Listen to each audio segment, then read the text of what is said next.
ኢትዮጵያ ነገ ወሳኝ ልጇን ትቀብራለች። እጅግ መራር ሐዘን ልብ ሰባሪ መርዶ ነው። ለሀገራችን ክቡራትና ክቡራን ቤተሰቦቻችን በቆይታችን በዝርዝር እናሰማችኋለን። የኢትዮጵያ ሕዝባዊ አብዮታዊ ፓርቲ ኢህአፓ በህገ መንግስቱ የተረጋገጠውን የመሰብሰብ መብት በመጥቀስ ከኢትዮጵያ ብሔራዊ ምርጫ ቦርድ ፍቃድ ባያገኝም እንኳን በሚያዝያ 30 ቀን 2018 ዓ.ም በ10 ከተሞች የታቀዱ ሰልፎችን እንደሚያካሂድ አስታውቋል። ተጨማሪ ዘገባ አለን። ህወሓት የአክሱምን ጉባኤ ያጠናቀቀ የጊዜያዊ አስተዳደሩን እንደማይቀበልና የሰላም ስምምነቱን ለማፍረስ መወሰኑ አስታወቀ። ልዩ ሰበር መረጃ ከመቀሌ ደርሶናል። በቆይታችን ሰሙታላችሁ። ክቡራትና ክቡራን የጥበብ ሚዲያ ቤተሰቦች በቆይታችን እነዚህና ሌሎችንም ሀገር አቀፍና ቀጠናዊ መረጃዎች በዝርዝር እናቀርባለን። ለቤቱ አዲስ የሆናችሁ ውድ ቤተሰቦቻችን ሰብስክራይብ በማድረግ የደወል ምልክቷን በማብራት የቤቱ አባል ትሆኑ ዘንድ በአክብሮት እንጋብዛለን። በቅድሚያም የዕለቱ የቢዝነስ ዘገባዎች አስቀድመን ወደ ዝርዝር ዘገባዎች እናልፋለን። አብራችሁን ቆዩ።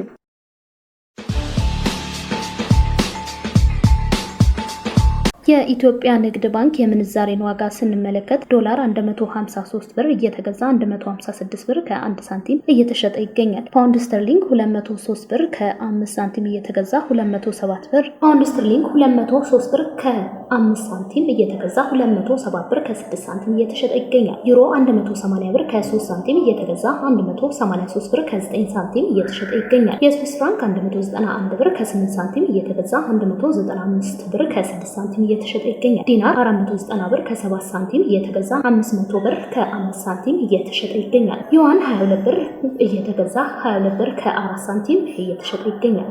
ድርሃም 41 ብር ከ6 ሳንቲም እየተገዛ 42 ብር ከ5 ሳንቲም እየተሸጠ ይገኛል። ሪያል 40 ብር ከ8 ሳንቲም እየተገዛ 41 ብር ከ6 ሳንቲም እየተሸጠ ይገኛል። የኢትዮጵያ ሕዝባዊ አብዮታዊ ፓርቲ ኢህአፓ በህገ መንግስቱ የተረጋገጠውን የመሰብሰብ መብት በመጥቀስ ከኢትዮጵያ ብሔራዊ ምርጫ ቦርድ ፍቃድ ባያገኝም እንኳን በሚያዝያ 30 ቀን 2018 ዓ.ም በ10 ከተሞች የታቀዱ ሰልፎችን እንደሚያካሂድ አስታወቀም። የኢህአፓ ዋና ጸሐፊ ሚስጥረ ስላሴ ታምራት ለአዲስ ስታንዳርድ እንደገለጹት ፓርቲው የታቀዱትን ተቃውሞዎች አስመልክቶ ለምርጫ ቦርድ በይፋ ማሳወቂያ ያስገባ ቢሆንም እስካሁን ምንም አይነት ምላሽ አላገኝም። ለብሔራዊ ምርጫ ስላስገባነው ደብዳቤ እስካሁን ያገኘነው ምላሽ የለም፣ ምንም ያሳውቁን ነገር የለም፣ አሁንም እየጠበቅን ነው ብለዋል። ምንም አይነት ምላሽ ባይሰጥም ፓርቲው ካስፈለገ ከምርጫ ህጉ ማዕቀፍ ውጪ ለመንቀሳቀስ መዘጋጀቱን ሚስጥረ ስላሴ አመልክተዋል። ይህ ሰልፍ በምርጫ ቦርድ ማዕቀፍ ሊከናወን የማይችል ከሆነ ከምርጫ ህጉ ውጪ ከህገ መንግስታዊ መብታችንን እንጠቀማለን ሲሉም ገልጸዋል። ዋና ጸሐፊዋ አጽንኦት ሰጥተው እንደተናገሩት ህገ መንግስቱ ሰልፍ ለማካሄድ ማሳወቅን እንጂ ማስፈቀድን አይጠይቅም። ይህ አቋም ፓርቲው ከምርጫ ቦርድ ጋር በሚያደርጋቸው ውይይቶች ሁሉ በቋሚነት የሚያሳይ መሆኑን ጠቁመዋል። እንደ ሚስጥረ ስላሴ ገለጻ ይህ ጉዳይ የምርጫ ስነ ምግባር ደንብ በሚፈረምበት ወቅትም ተነስቶ ነበር። በወቅቱ ፓርቲው ሰልፎችን ለማዘጋጀት ፍቃድ የሚለውን አገላለጽ የተቃውሞ ሲሆን ምርጫ ቦርዱ ግን በርካታ ፓርቲዎች በአንድ ቦታና ጊዜ ሰልፍ ለማድረግ ቢጠይቁ የሚፈጠረውን ግጭት ለማስቀረትና ማስተካከያዎችን ለማድረግ እንዲቻል ማስፈቀድ አስፈላጊ ነው የሚል መከራከሪያ ማቅረቡን ተናግሯል። ኢህአፓ ግን እንዲህ ያሉ ድንጋጌዎች ህገ መንግስታዊ ዋስትናቸውን የሚቃረኑ ናቸው የሚል አቋም አለው። ምርጫ ቦርድ ለዚህ አሉታዊ ምላሽ ከሰጠም ህገ መንግስታዊ መብታችንን ወደ መጠቀም እንሸጋገራለን ሲሉም አክለዋል። ፓርቲው በ10ሩም ከተሞች ሰልፉን ለማካሄድ ዝግጅቱ መቀጠሉንና አዘጋጆች ሰልፎቹን በተመሳሳይ ጊዜ ለማከናወን ዝግጁ መሆናቸውን ገልጸዋል። ኢህአፓ መጋቢት 30 ቀን 2018 ዓ.ም ባወጣው መግለጫ በመጪው አጠቃላይ ምርጫ ምቹ የምርጫ ሁኔታዎች የሉም በሚል በሚያዝያ 30 ቀን ሀገር አቀፍ ሰላማዊ ተቃውሞ ለማካሄድ ማቀዱን ማሳወቁ ይታወሳል። እንደ ፓርቲው ገለጻ የታቀዱት ሰልፎች በሀገሪቱ ባለው ፖለቲካዊና የጸጥታ ሁኔታ ላይ ትኩረት ለመሳብ የታለሙ ናቸው። በበርካታ ክልሎች የሚቀጥሉት ግጭቶችና በፖለቲካዊ ተሳትፎች ላይ የሚደረጉ ገደቦች የምርጫውን ተአማኒነት እንደሚያሳጡት ፓርቲው ይከራከራል። በተጨማሪም በሀገሪቱ አንዳንድ አካባቢዎች ያለው አለመረጋጋት የመራጮችን ተሳትፎና ውክልና ሊያደናቅፍ እንደሚችል የጠቀሰው ፓርቲው የምርጫ አካታችነት ጥያቄ ውስጥ መግባቱ የሂደቱን ፍትሐዊና ህጋዊነት አደጋ ላይ ይጥላል ብለዋል። ህወሓት የአክሱሙን ጉባኤ ያጠናቀቀ የጊዜያዊ አስተዳደሩን እንደማይቀበልና የሰላም ስምምነቱን ለማፍረስ መወሰኑ አስታወቀ። በአክሱም ከተማ ለተከታታይ ቀናት ሲካሄድ የነበረውና በከፍተኛ ውዝግብ የታጀበው የህዝባዊ ወያኔ ሓርነት ትግራይ ህወሓት ማዕከላዊ ኮሚቴ ስብሰባ የክልሉና የሀገሪቱን የፖለቲካ አቅጣጫ ሊቀይሩ የሚችሉ ጠንካራ ውሳኔዎችን በማሳለፍ መጠናቀቁ ተገለጸ። ማዕከላዊ ኮሚቴው በስብሰባ ማብቂያው ላይ ባወጣው መግለጫ አሁን በትግራይ ክልል ያለውን ፖለቲካዊ መዋቅርና ከፌዴራል መንግስት ጋር ያለውን ግንኙነት ወደ አዲስ ምዕራፍ የሚወስዱ ውሳኔዎችን ማሳለፉ ይፋ አድርጓል። ከውሳኔዎቹ መካከል ዋነኛና ከፍተኛ መነጋገሪያ የሆነው በጄኔራል ታደሰ ወረደ የሚመራውን የትግራይ ጊዜያዊ አስተዳደር ምክር ቤት ህጋዊነትን እንደማይቀበል በይፋ ማስታወቁ ነው። ይህም በድርጅቱና በጊዜያዊ አስተዳደሩ መካከል ለወራት የዘለቀውን የውስጥ ፍጥጫ ወደ ግልጽ የስልጣን ሽኩቻ የቀየረው መሆኑ ተመላክቷል። ከዚህም በተጨማሪ ማዕከላዊ ኮሚቴው በፌዴራል መንግስትና በህወሓት መካከል የተፈረመውን የፕሪቶሪያው የሰላም ስምምነት በማፍረስ ድርጅቱ ወደ ቀድሞ የትግል አቋሙ ለመመለስ መወሰኑ አስታውቋል። ይህ ውሳኔ ከ2 ዓመት ጦርነት በኋላ የተገኘውን አንጻራዊ ሰላም አደጋ ላይ ሊጥል ይችላል የሚል ከፍተኛ ስጋት ፈጥሯል። በክልሉ ያለውን የአመራር ክፍተት ለመሙላት በሚልም ማዕከላዊ ኮሚቴው ዶክተር ደብረጽዮን ገብረ ሚካኤል ክልሉን በፕሬዝዳንትነት እንዲመሩ ሀሳብ አቅርበዋል። ይህ እርምጃ በፕሪቶሪያው ስምምነት መሰረት የተቋቋመውን የጊዜያዊ አስተዳደር መዋቅር በቀጥታ የሚገዳደር በክልል ውስጥ 2 ትይዩ አስተዳደሮች እንዲፈጠሩ በር የሚከፍት መሆኑ ተነግሯል። የፖለቲካ ተንታኞች እንደሚሉት የህወሓት ማዕከላዊ ኮሚቴ የወሰደው ይህ አቋም በትግራይ ክልል ውስጥ ያለውን የውስጥ ክፍፍል ከመቼውም ጊዜ በላይ የሚያባብስ ነው። በተለይም ከፌዴራል መንግስት ጋር የተጀመረውን የሰላም ሂደት ወደ ከፋ ግጭትና አለመረጋጋት ሊመልሰው እንደሚችል ስጋታቸውን ገልጸዋል። ውሳኔው በትግራይ ህዝብ የሰላም ጥያቄና በድርጅቱ የፖለቲካ ህልውና መካከል ያለውን ልዩነት አጉልቶ ያሳየ መሆኑንም ተመላክቷል።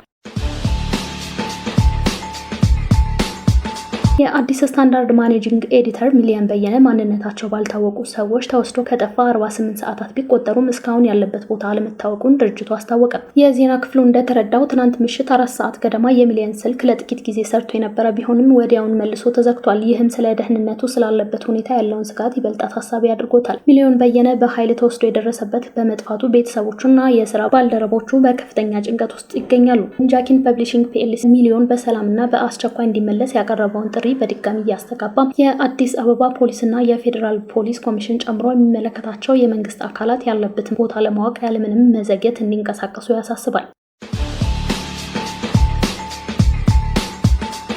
ለአንድ ጊዜ ብቻ የሚያገለግሉ የፕላስቲኮች ምርቶችን በልዩ ሁኔታ ለመፍቀድ የልየታ መረጃ እየተሰበሰበ እንደሆነ ተገለጸ። ኢትዮጵያ በቅርቡ ተግባራዊ ያደረገችውን የደረቅ ቆሻሻ አያያዝና አወጋገድ አዋጅ ተከትሎ ጥቅም ላይ እንዳይውል የተከለከለ አንድ ጊዜ ብቻ አገልግለው ከሚጣሉ የፕላስቲክ ምርቶች መካከል በልዩ ሁኔታ መፈቀድ ያለባቸውን ለመለየት መረጃዎች እየተሰበሰቡ እንደሆነ የኢትዮጵያ አካባቢ ጥበቃ ባለስልጣናት አስታውቁ። ባለስልጣኑ አዋጁን ለማስፈጸም የሚያግዝ መመሪያ በማዘጋጀት ላይ እንደሚገኝ የገለጹት የከተማ ቆሻሻ አያያዝና አወጋገድ ክትትል ዴስክ ኃላፊ አቶ ዋሲሁን አለሙ ተቋማት በልዩ ሁኔታ እንዲፈቀድላቸው የሚፈልጓቸውን የፕላስቲክ ምርቶች ለይተው እንዲያቀርቡ የጊዜ ገደብ ተሰጥቷቸዋል ብለዋል። በዚህ ሂደት በሱፐርማርኬቶችና በመገበያያ ስፍራዎች ህብረተሰቡ እየተጠቀመባቸው የሚገኙ ምርቶች በአዋጁ አንቀጽ 14 ንዑስ አንቀጽ 6 ላይ በተቀመጠው ድንጋጌ መሰረት ይህ ልዩ ሁኔታ የፕላስቲክ ከረጢቶችን እንደማይመለከት ተገልጿል። የፕላስቲክ ከረጢቶች በልዩ ሁኔታ ማስገባትም ሆነ መጠቀም በጥብቅ የተከለከለ ሲሆን በአንድ ጊዜ ብቻ ጥቅም ላይ የሚውሉ ምርቶች ላይ የሚወሰደው እርምጃ በአስተዳደራዊ ውሳኔ የሚቋጭ ቢሆንም የፕላስቲክ ከረጢቶችን ማምረት፣ መጠቀም፣ መሸጥና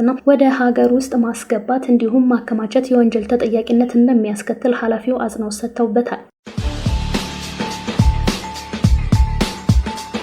የአምባሳደር ቆንጂት ስነ ጊዮርጊስ የቀብር ስነ ስርዓት ነገ ይፈጸማል። የቀድሞ አንጋፋ ዲፕሎማት አምባሳደር ቆንጂት ስነ ጊዮርጊስ የቀብር ስነ ስርዓት ነገ ቅዳሜ ሚያዝያ 10 ቀን 2018 ዓ.ም እንደሚፈጸም የውጭ ጉዳይ ሚኒስቴር አስታውቋል። በመርሃ ግብሩ መሰረት የቀብር ስነ ስርዓቱ ከቀኑ 8 ሰዓት በእንጦጦ ኪዳነ ምህረት ቤተክርስቲያን የሚፈጸም ይሆናል። አምባሳደር ቆንጂት የውጭ ጉዳይ ሚኒስቴር በ1950ዎቹ በለጋ ዕድሜያቸው ተቀላቅለው ከዴስክ ኦፊሰርነት እስከ ከፍተኛ አመራርነት አገልግለዋል። አምባሳደር ቆንጂት ከዮዲት እምሩ በመቀጠል በኢትዮጵያ ሁለተኛዋ ሴት አምባሳደር ናቸው። አምባሳደሯ በኦታዋ፣ ካይሮ፣ ቴልአቪቭ እና ቬና በሚገኙ የኢትዮጵያ ሚስዮኖች ባለሙሉ ስልጣን አምባሳደር ሆነው ያገለገሉ ሲሆን በአፍሪካ ህብረትና በተባበሩት መንግስታት የአፍሪካ ኢኮኖሚክ ኮሚሽንም ቋሚ መልእክተኛ በመሆን ሰርተዋል።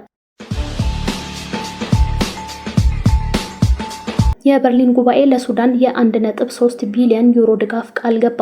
በጀርመን አስተናጋጅነት በበርሊን በተካሄደው ዓለም አቀፍ ጉባኤ 4ኛ ዓመቱን ለያዘው የሱዳን የእርስ በርስ ጦርነት የሚውል 1.3 ቢሊዮን ዩሮ ወይም 1.53 ቢሊዮን ሰብአዊ እርዳታ ቃል ገብቷል። የተባበሩት መንግስታት ድርጅት ዓለም ችላ ሊለው የማይገባ ቅዠት ሲል የጠራውን ይህ ቀውስ ለመፍታት የተገኘውን የገንዘብ መጠን ባለፈው ዓመት በለንደን ከተሰበሰበው በእጅጉ የላቀ ነው። ጀርመን ብቻዋን ተጨማሪ 212 ሚሊዮን ዩሮ ለመስጠት ቃል የገባች ሲሆን የውጭ ጉዳይ ሚኒስትሯ ዮሐን ዋድፌል ይህ ድጋፍ የሞራል ግዴታ ብቻ ሳይሆን የቀጠናውን መፈራረስ ለመከላከል የሚደረግ ስትራቴጂካዊ እርምጃ መሆኑን ገልጸዋል።